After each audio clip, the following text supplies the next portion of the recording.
our sales philosophy. Okay? And this sales philosophy is very, very important in my business, in how we help people and how we coach people. And I want to show you, like I'm going to tell you and then show you, right? Because I can sit up here and say, oh, we've all these values and all this kind of stuff. My number one value is being the trusted advisor. Okay? So as a business owner, if you become the trusted advisor, not the salesperson, not even the business owner, the trusted advisor that has your client's best interest at heart, they will respect you, they will trust you, they will be open to your feedback. Okay? You're gonna be in their pocket effectively as someone that comes to actually listen to them. So let's say if you're going in, if you have something on God forbid wrong with you and you go into a medical practitioner and you see the white coat, the doctor should be the trusted advisor, right? That's the person you go to get advice from, to get feedback from, and they give you that proper advice. Same like a financial advisor. If you go to invest in a real estate or whatnot, you might get an actual person that would help you become that advisor. Now that person isn't selling to you. That person is deeply understanding what your core problem is. And if they can understand... Yeah, go ahead. So Colin on the team used to run a pain clinic, and he had a guy approach him saying, hey, I've got this problem, can you help me? And he was like, do you know what, mate, actually I can't help you with this, I'd recommend this guy down the street. And then like a ding notification on his phone, 5-star review from the guy. Because he was acting in that client's best interest rather than just, oh yeah, whatever, I'll make the sale and figure it out. 100%. And I can even walk through, and I love this going back and forth. The way that I'd open up every single call is, hey, Yusuf, the goal for today is to figure out where you currently are at, where you're at currently in your business, where you want to get to, if there's any problem in between, and if we can help, maybe we can walk through a solution. And if I can't help you, I can even give you a 3-way intro to my biggest competitor who can definitely help you. How does that sound? Because we're trying to take down the barrier. Because instead of talking at someone, and I'm very cognizant that right now I'm speaking at you guys, I want you to speak with the person. Because if I speak with you, it's like your best friend, right?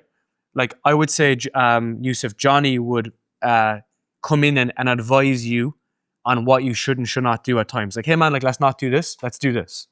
Because you have that high level of trust, reputation, and relationship with Johnny that you can go back and forth quite async on things. I'm like, hey man, can I get some advice and feedback on this?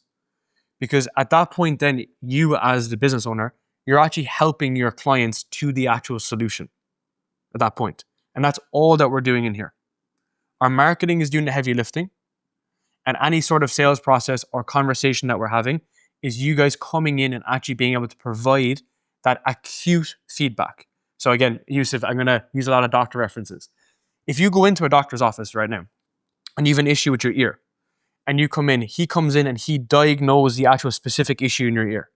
He'll ask you very exploratory questions. He'll figure out the current scenario. Was there anything leading up to that scenario? And then he'll give you a diagnosis of the ear, and then he'll give you a prescription. And it's up to you, do you want to hit the prescription at that point? But that is what the trusted advisor is. They can look at something objectively, subjectively and objectively, and come in and recommend the best solution. And for you guys, that's exactly where you want to be, right? It's because you guys are the experts. You might be new in your journey for sure, or you could be a bit more further on your experience in your journey, but your prospects are looking up to you for strategic advice. Now, I wanted to start with that one philosophy by showing you this one message. You can see this on my screen that came in from a prospect last night. So everyone can see this? So this is someone who joined our coaching program last night. So that's why all of my notes, man, I don't have any notes. Like I'm just going through like all of our philosophies that we live and breathe. This person said, looking forward to getting to know everyone and plugging in our business.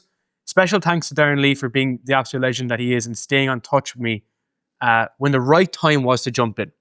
So for backstory on this particular person, great guy. I met him for a podcast on his channel 2 years ago. At the time, he had a few issues with his coaching business. I said to him, I goes, man, I can actually definitely help you on this. Would you like me to walk through how I can help you? Asked for permission.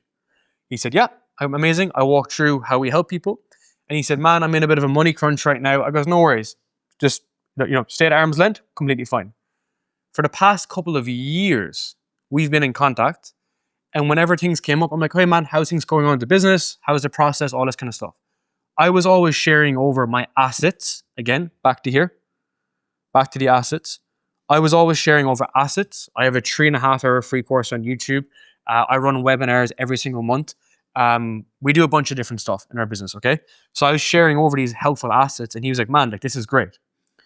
And then what transpired was this gentleman was in the exact same position. Because remember, your prospects will not change unless they're forced to change by environmental changes. People don't want to change. People want to stay the same inherently. Change is scary, okay? So things weren't changing in this person's business. And then I would come back to him and say, hey man, okay, now based on previous experiences, you haven't solved the problem. Probability says you're probably not going to change in the future unless provoked to do so. Is it now time to work on things? And he's like, yeah man, I would love to do it, but I have X, Y, Z objection. And then I just discussed him openly, being like, look man, fully transparently, are you going to make these changes unless you make these changes? No, I'm not going to make these changes. Okay, let's put together a plan on how we can help you. Payment plan, whatever that may be. And at the end of all of this, because I was able to be he was honest with me, I was able to be honest with him, and I objectively said, as a trusted advisor, that you respectfully will not make changes. And he is thanking me at the end of the process by saying, thank you so much for getting me to see, because you remember, your prospects can't see. They can't see the opportunity. And sometimes they need that bespoke help. And that's when they come back and say, thank you so much for getting me to see what I can't see, which is what the trusted advisor is. And look, we're looking to obviously have people become clients in 14 days or 21 days for sure. But I mean, this is a philosophy that we can take into our life in terms of everything we do. Is philosophy number 2, which is serve, don't sell. If I can serve someone at the highest level with all of our resources, your challenge funnel, the assets you're sharing over, maybe some past experiences as well. If you can truly, truly serve people, they say, damn, I bought this challenge for X amount. My God, imagine how much value I could get from joining their program. And we're creating that gap. I'll come back to gap selling in a minute. That's when we get into some of the more the theoretical stuff. But this is basically how we differentiate ourselves as a category of one. Because, a lot of the industry, as you said, back to here, it's seedy when done wrong, it's forced, it's pushy. Whereas if we can truly serve people, and this is the interesting thing, if you're looking to truly serve someone, and if they're not in the right moment to buy your product right now, it's nothing to do with you. It's nothing to do with you. It's not a personal thing. Okay? If you're there to serve them, you'll catch them at the right time, in the right window, when now they're provoked to change. And the final point here is to pull, not push. Let me explain. So as Yusuf pointed out, we have we have content on the front end, then we have our paid programs. I have a software company, okay? We want to attract people into that ecosystem, which is what we call it as. And what I like to say is our free content is better than everyone's paid content.